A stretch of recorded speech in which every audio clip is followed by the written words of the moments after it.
Olá, tudo bem? Hoje vamos comentar sobre os regimes totalitários. E você sabe por que o totalitarismo ganhou tanta força?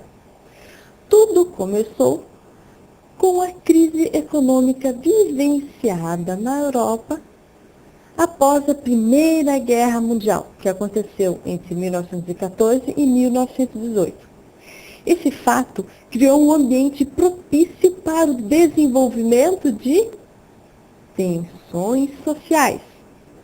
Foi nesse contexto que o totalitarismo surgiu, como uma resposta autoritária e nacionalista às lutas de classe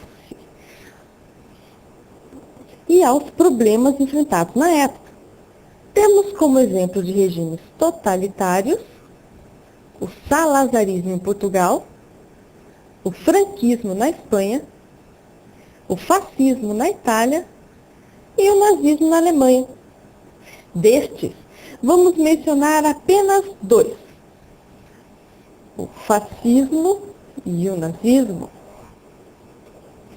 A Itália, após a Primeira Guerra Mundial, estava em péssima situação financeira, e a política econômica utilizada pelo rei Vítor Emanuel III não conseguiu sanar os problemas. Nessa atmosfera, as ideias comunistas entraram no país, favorecendo o movimento sindicalista revolucionário. Assim, iniciou-se na Itália uma prolongada onda grevista, causada pela recessão, desemprego e alta de custo de vida.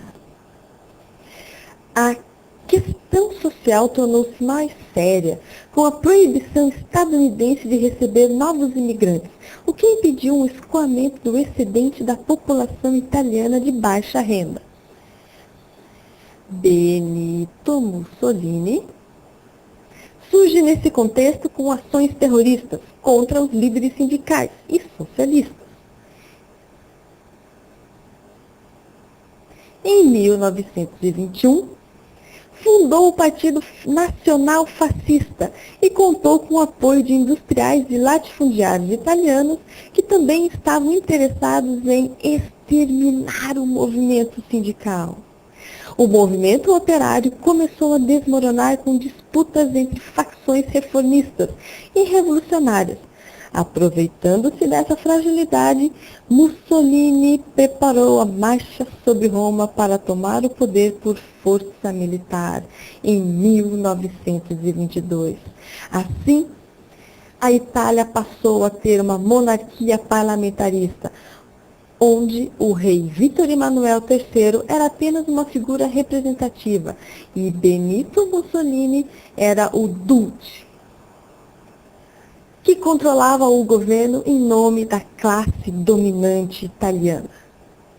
Agora, saindo da Itália, indo para a Alemanha, nós vamos conhecer um pouco sobre o nazismo.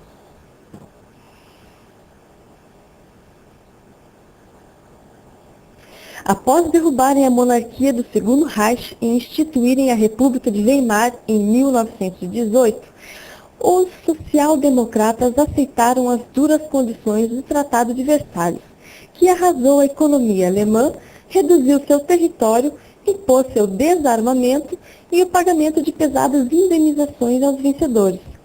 Entre 1924 e 1929, com a obtenção de financiamentos estadunidenses, a Alemanha pôde pagar suas dívidas de guerra e, assim, retomar o difícil processo de recuperação interna. A burguesia forneceu recursos financeiros para o partido nazista se fortalecer e aumentar sua representatividade no parlamento. A ascensão do nacionalismo foi impulsionada pela eclosão da Grande Depressão de 1929, a quebra da Bolsa de Valores de Nova York, que favoreceu uma nova crise econômica, aumentando o número de pessoas descontentes com o regime, causando o fim da República de Weimar. E assim nós terminamos uma breve exposição sobre a história, Hoje falamos um pouquinho sobre os regimes totalitários, basicamente sobre o fascismo e o nazismo. Nos encontramos mais tarde. Até mais!